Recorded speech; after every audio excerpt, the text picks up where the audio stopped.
Imagina tener un padre que mató a varias mujeres durante largos años y llevaba una doble vida contigo. Pues bien, quédate porque te mostraré la verdadera historia de Anthony Allen Shore. For one of Houston's most notorious criminals, the so-called tourniquet killer, Anthony Allen Shore confessed to the murders of at least 3 girls and 1 woman between 1986 and 1995. Antes de iniciar, quiero enviar un saludo muy especial y cósmico a 2 leyendas, a Victoria y Sonia Ochoa. Gracias por el apoyo que le dieron al canal, gracias por ese cariño tan bonito que me hacen llegar. Para mí es muy gratificante contar con personas tan lindas como ustedes, así que les envío un fuerte abrazo, un fuerte beso y deseo que todo esté muy bien en sus vidas y que sus familiares también estén muy bien.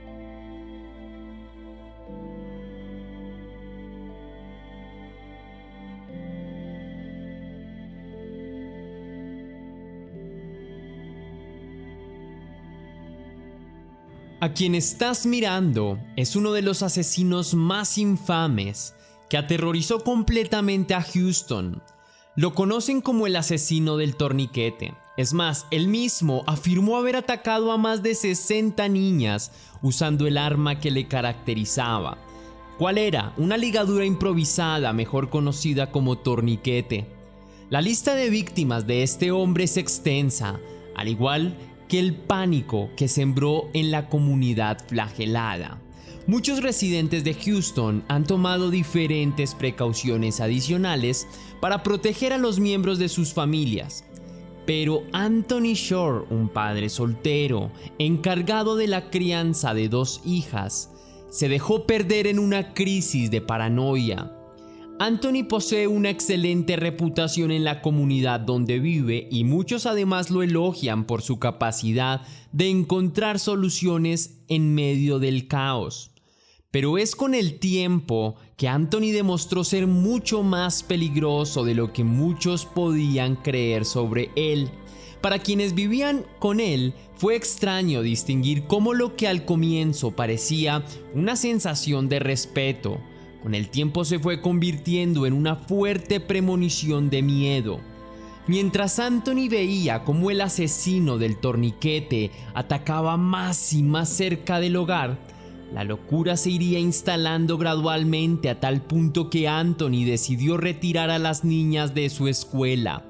Cerró con clavos de madera tanto las puertas como las ventanas y atrapó a ambas niñas, Tiffany y Amber, en el interior del hogar.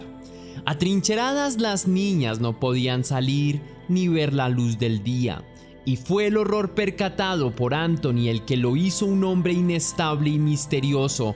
A menudo Anthony desaparecía tarde en la noche. La situación en casa era muy anormal.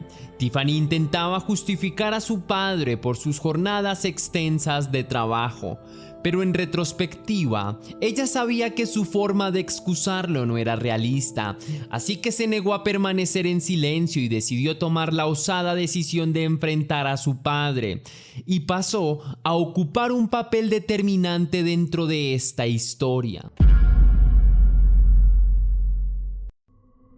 Así que para este caso vamos a viajar a Houston y viajar al pasado, al año 1993.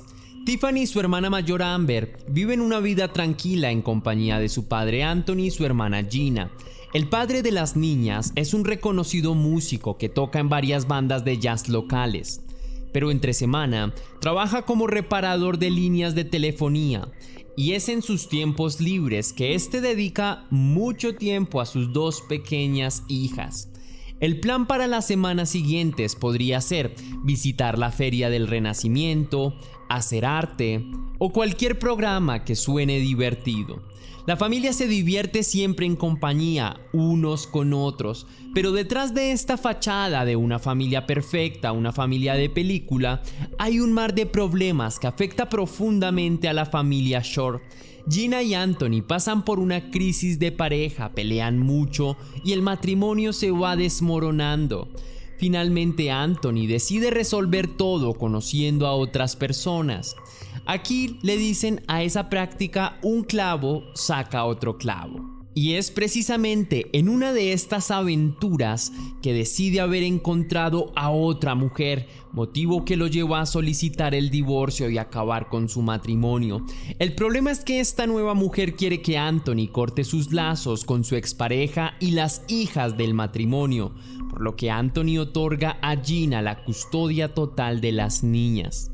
Y es esta calamitosa noticia la que genera disgusto en Tiffany, quien amaba a su padre y no le importaba mudarse con él.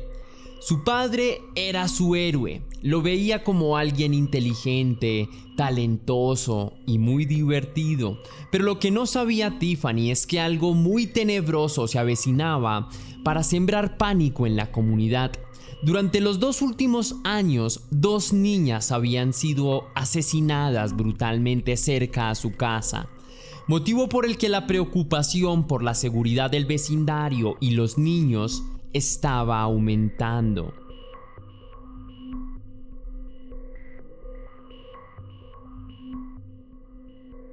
Laurie Tremblay es una adolescente de tan solo 14 años de edad.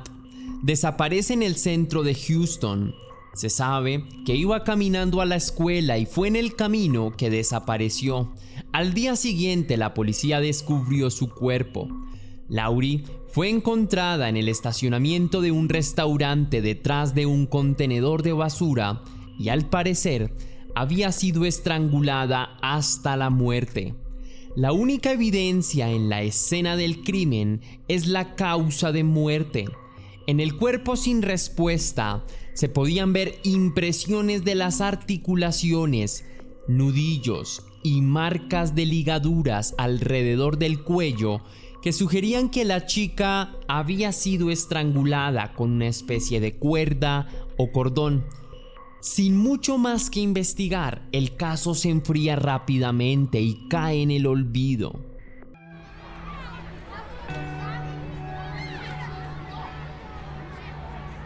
Alrededor de las 10 de la mañana, un repartidor se detiene en el estacionamiento de la cadena de restaurantes Dairy Queen, más concretamente en el oeste de Houston.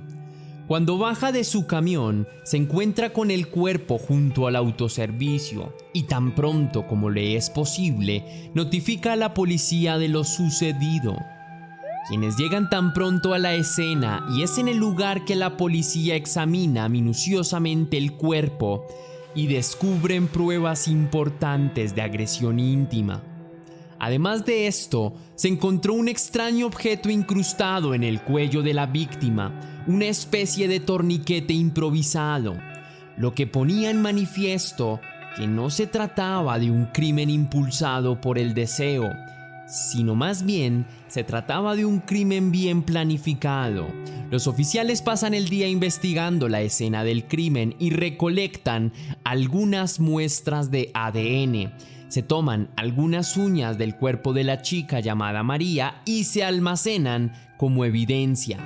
Mientras los oficiales están ocupados con la recolección de material, un sujeto misterioso llega a la zona del crimen. Se trata del padre de la chica y es quien logra ayudar con la identificación de la víctima. María del Carmen Estrada es una joven hispana que trabajaba como niñera en Spring Branch y las zonas aledañas.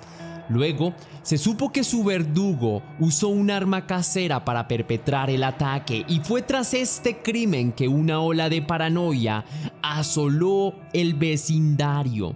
El asesino decidió infringir una tortura usando el torniquete y haciendo de las muertes una sensación más pausada o más rápida, según como él lo deseara.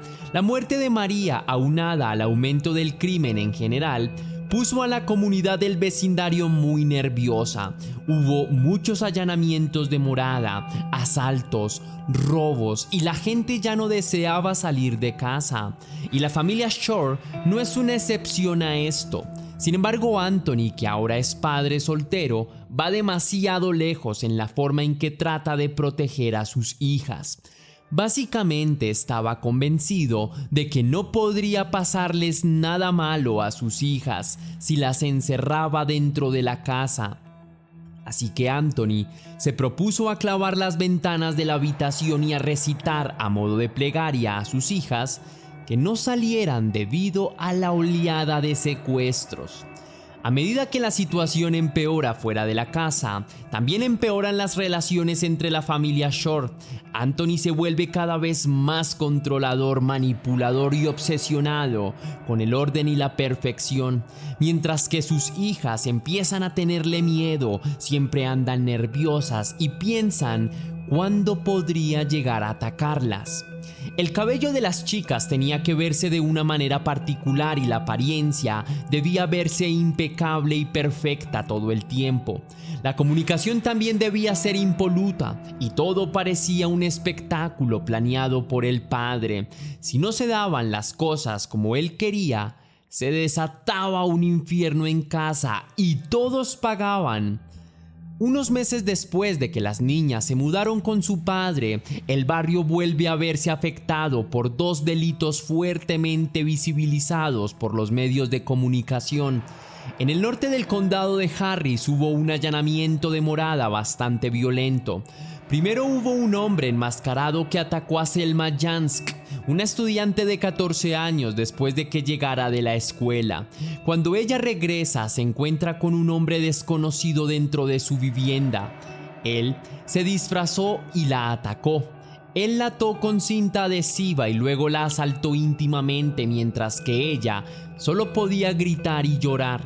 Selma describe a su atacante como un hombre blanco con ojos azules, pero la policía no cree en ella porque ella sobrevivió al ataque. Para el cuerpo de oficiales no hubo evidencia significativa para poder conectar este incidente con ninguno de los otros homicidios anteriores. El domingo 7 de agosto de 1994 desaparece una niña de 9 años llamada Diana Rebollar. Sus padres la enviaron a comprar azúcar a la tienda de abarrotes del vecindario, a unos minutos de su casa. 30 minutos después de eso, su madre preocupada fue a buscarla. Estaba frenética y corre de nuevo a su casa. Le pide entre ruegos a su esposo que llame al 911, diciendo que Diana se ha ido. A pocas horas de su desaparición, la policía realiza una búsqueda en el vecindario y despliega varios helicópteros en Houston y sus alrededores. A medida que el sol se oculta, la niña desaparecida de solo 9 años pasa al turno nocturno. Se les informó que estarían buscando una niña y fue un poco después de la medianoche que uno de los oficiales decidió ir a revisar un almacén abandonado. El oficial se detiene frente al lugar y casi como un presagio no puede quitar su atención de los muelles de carga y algunos de los contenedores de basura que se veían en la distancia. Y en medio del velado panorama logra distinguir un cuerpo pequeño. Los detectives de homicidios llegan rápidamente y van a inspeccionar el cuerpo. Inmediatamente la unidad forense nota algo raro en el cuerpo de la niña. Se trataba de otro torniquete más. Está enredado en su cuello. Incluso si la policía intentase ocultar esta información para no preocupar más a la comunidad, no pasa mucho tiempo antes de que los noticieros locales informen al vecindario. Todos en Houston ahora estaban informados de lo sucedido con la pequeña Diana, lo que conmocionó a la comunidad y aunque estaban atónitos, muchos también estaban enojados. En ese momento la policía aún no sabe que todos los casos anteriormente mencionados están vinculados, pero descifró fácilmente que los homicidios de las niñas Diana y María probablemente fueron cometidos por el mismo individuo. A medida que la situación va colapsando en Houston, la paranoia va alcanzando nuevos extremos. A las chicas ya no se les permite salir. Entre semana van a la escuela algunos días, pero durante la mayoría del tiempo permanecen encerradas y los fines de semana están distraídas jugando a un juego que llaman Pretend Rock Band. Anthony, para entretener a sus hijas, viste a las niñas con disfraces y las anima a bailar por la casa con música a todo volumen. Con solo 10 años, las niñas no se dan cuenta de los motivos ocultos que esconde su padre. Anthony estuvo muy involucrado en la vestimenta de las niñas. Le gustaba ponerles atuendos que fueran muy sugerentes y a Anthony siempre le gustaba observar a las niñas desde la distancia. Dentro de otras de las tradiciones familiares de Anthony se encontraba el beber chocolate caliente en las tardes. Al principio la hija mayor, Amber, comparte el tiempo de bebida con su padre, pero finalmente Tiffany se une al espacio compartido. Sin embargo, una de ellas sugiere a la otra no beber el chocolate ya que tiene un inusual sabor. Pero simplemente pensaban que el chocolate estaba barato y rancio, pero no sospecharon nada más que eso. Y fue al amanecer que sintieron el malestar real del chocolate. Ambas niñas estaban siendo alteradas mentalmente. A medida que va avanzando el año, Anthony comienza a probar su tóxico chocolate con Tiffany con más frecuencia, varias veces a la semana. Como resultado, gradualmente se acostumbra a los efectos que produce el chocolate. La primera vez que ella recuerda despertarse es medianoche y está horrorizada por lo que le está pasando. Entre un pequeño umbral de conciencia e inconsciencia, Tiffany recuerda levantarse totalmente desnuda y Anthony estaba abusando de su cuerpo. La pequeña solo podía fingir estar dormida por el terror que la situación le causaba. Y aunque entre las hermanas no se guardan secretos y se han compartido casi todo, Tiffany está asustada y avergonzada de los sucesos como para confiar lo que está sucediendo casi a diario a su hermana Amber. De alguna manera extraña, Tiffany piensa que está salvando a su hermana con su silencio. Pensaba que si ella se llevaba a la peor parte, su hermana estaría bien, y es que Amber era el soporte de Tiffany. Al final solo se tenían una a la otra.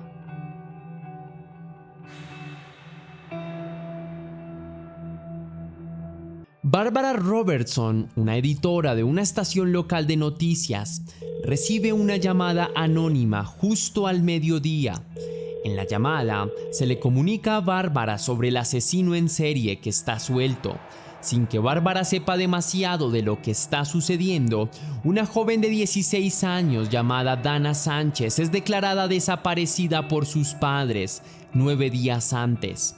Y como es usual en este tipo de casos, la chica es declarada como fugitiva desde el primer momento y no se tomó con la seriedad necesaria la denuncia de los padres, porque ella no vivía con ellos en ese momento. La persona que llamó a la estación de noticias reveló la ubicación de un cuerpo no identificado. Bárbara, confundida, intenta obtener más información en una conversación que duró más de 30 minutos. La persona anónima entra a ofrecer más detalles sobre los sucesos. La persona sabía cómo llegó el cuerpo al lugar, por lo que se volvió un sospechoso del crimen perpetrado. Y al recibir el cuestionamiento delator, ¿eres tú el asesino?, la persona colgó. Rápidamente Bárbara llama a un sheriff de North Harris y conduce hasta el departamento para dar su declaración. En la sala de interrogatorios ella expulsó la información transmitida en la llamada telefónica y sugiere que ese hombre está buscando ser un foco de atención. Ofreció detalles que Bárbara sintió estaban siendo compartidos con entusiasmo. La policía intentó perseguir la dirección de la persona que llamó, pero solo los llevó hacia un callejón sin salida. Sin embargo, lograron ubicar el lugar descrito por Bárbara, pero después de más de 10 años en la intemperie, el cuerpo está completamente irreconocible. De este hallazgo, el equipo forense logra descubrir 2 pruebas. El primer elemento significativo encontrado fue un torniquete casero incrustado en el cuello de la víctima. La segunda prueba fue un juego de anillos encontrados en el dedo de la víctima. Según los informes de la autopsia, se determinó que el cuerpo llevaba más de una semana arrojado y que el cuerpo debía tener alrededor de 16 años. Después de revelar la línea de tiempo y la edad con los informes de las personas desaparecidas, La única persona que cumplía con ambos criterios era Dana Sánchez. Con este último caso se determinó el modus operandi del asesino en serie. Ahora los detectives tenían una huella más con la que poder rastrear al asesino. Y como un recurso más, reúnen un grupo de trabajo que combina al Departamento de Policías de Houston y al Departamento del Sheriff del Condado de Harris para reabrir y examinar todos los casos. En el caso de María Estrada, ella había sido estrangulada con un torniquete. En el de Diana Rebollar, también se encontraron las señales de estrangulamiento y el torniquete, señales que van conectando a todos estos casos, lo que descubre el problema mayor. Hay un asesino en serie y este está suelto. 2 años después del descubrimiento de la última víctima, la situación cambia drásticamente en la casa de la familia Shore. La novia de Anthony se muda a la misma casa mientras dura el verano. Entonces Anthony le pide a su hermana Gina Shore que los lleve a casa de su madre en California. Gina aprovecha la situación porque sabe que algo va muy mal en su hogar. Ve que su hermano está especialmente sensible con sus hijas. Anteriormente hubo 2 discusiones en las que Anthony había sido denunciado ante el Servicio de Protección Infantil. La primera vez fue en 1993, cuando visitó su nuevo hogar, pero los servicios de protección infantil descartaron la denuncia, haciendo sentir a Gina como si estuviera exagerando la situación. Y la segunda fue 2 años después, en 1995, en Navidad. Cuando llegaron, se angustiaron al ver que la situación de alguna manera se había empeorado desde la última visita. Gina mantenía en un encierro enfermizo a ambas niñas. Todas las ventanas tenían clavos, no había niñeras, no había electricidad ni agua corriente. Además de la segunda queja de Gina, los maestros de Tiffany también lo hicieron, pero Anthony engañó al servicio. Muchos lo percibían como un hombre demasiado carismático, era encantador y muy persuasivo, así que el servicio nuevamente actuó con negligencia. Mientras tanto, en California, Gina nuevamente intenta hacer que hablen sobre el caso de Anthony y la situación de las niñas en Houston, pero la institución se mantiene evasiva y cautelosa. Un día, hacia finales de verano, casualmente le hace una pregunta a Tiffany que la estremece hasta la médula. Gina tuvo un mal día y le preguntó a la pequeña si ella nunca ha pasado algo que sintiese injustificado, que le hiciera golpear a alguien. Ante la pregunta, la pequeña Tiffany se puso demasiado pálida y no pudo más, por lo que se quebró en llanto y empezó a contar todo lo que estaba pasando.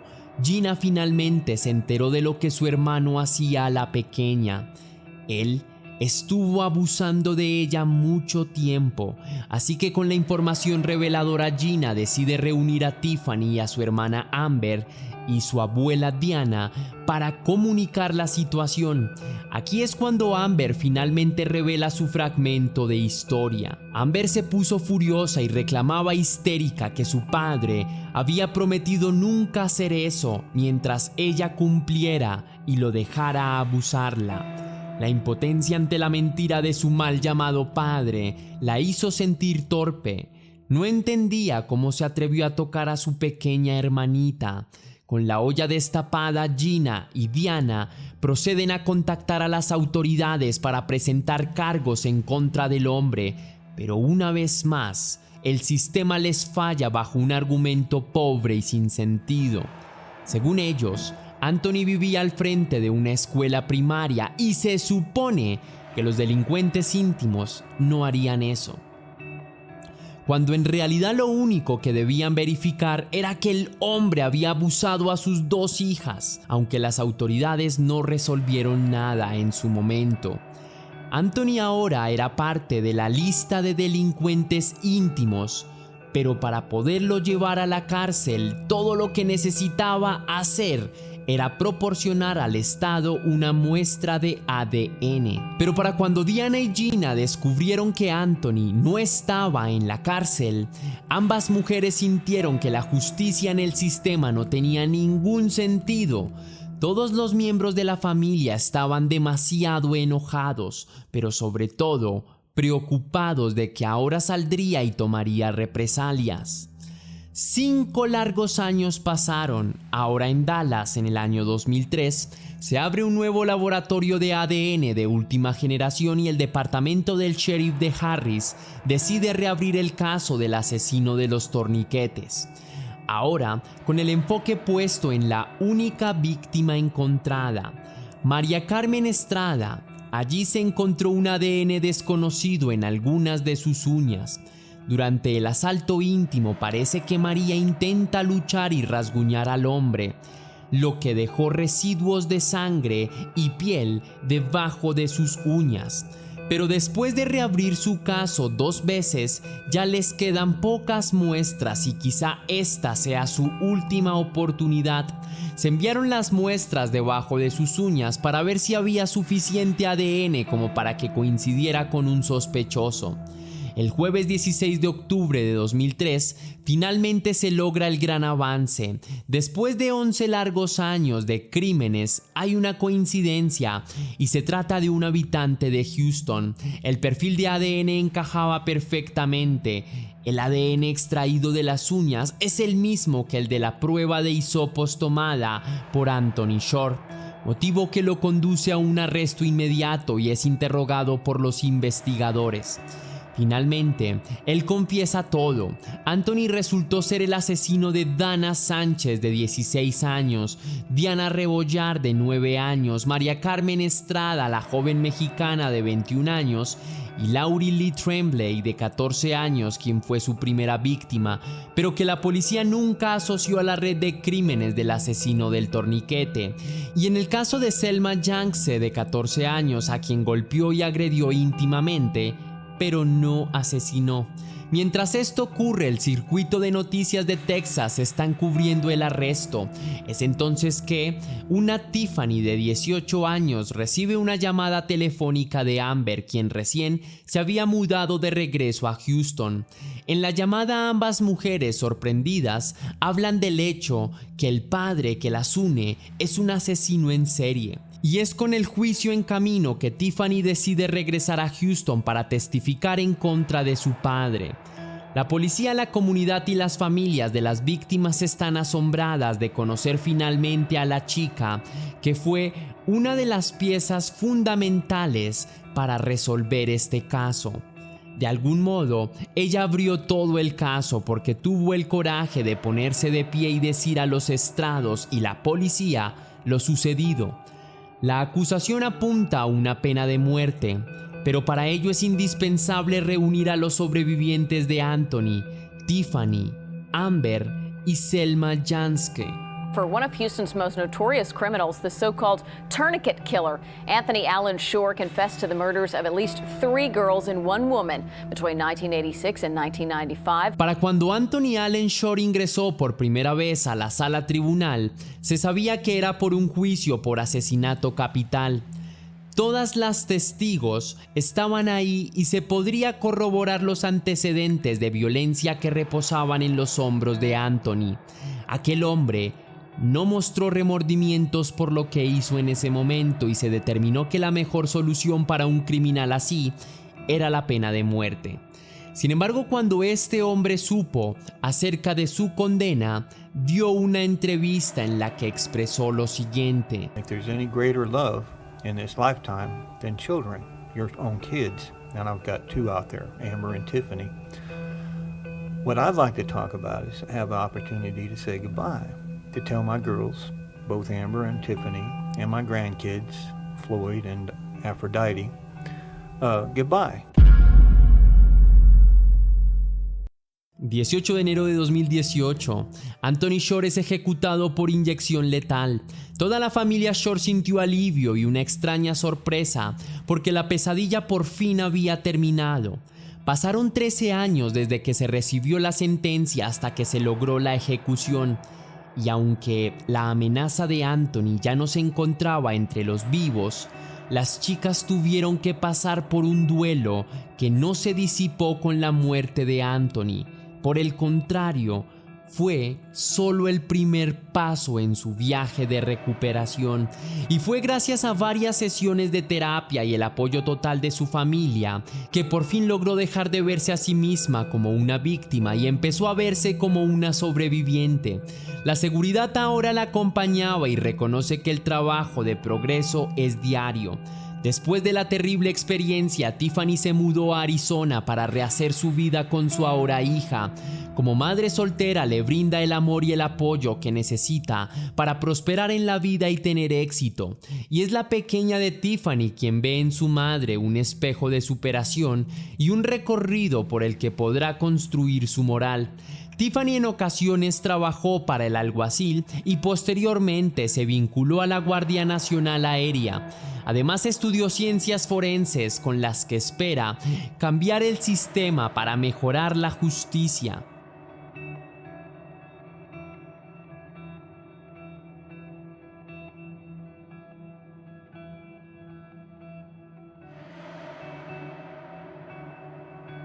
Hasta aquí va el video de hoy, leyenda. Si te gustó la investigación, déjame saber con un misterioso like. Recuerda seguirme en todas mis redes sociales para que tú y yo estemos aún más en contacto. Si quieres y si puedes hacer una pequeña donación para la producción de Test Misterios, estaré enormemente agradecido. Lo puedes hacer con el botón de super gracias que se ubica allí abajo, justo al lado del botón descargar, o también lo puedes hacer vía PayPal, ya que tienes el link en la descripción y en el comentario fijado. Si lo haces de alguna de estas dos maneras, recibirás un agradecimiento personalizado y un saludo de mi parte para un próximo vídeo. Ahora sí, sin más que añadir por hoy, mi querida leyenda, recuerda que somos Misterio, que las dudas te acompañan y que tú y yo nos vemos en un próximo caso.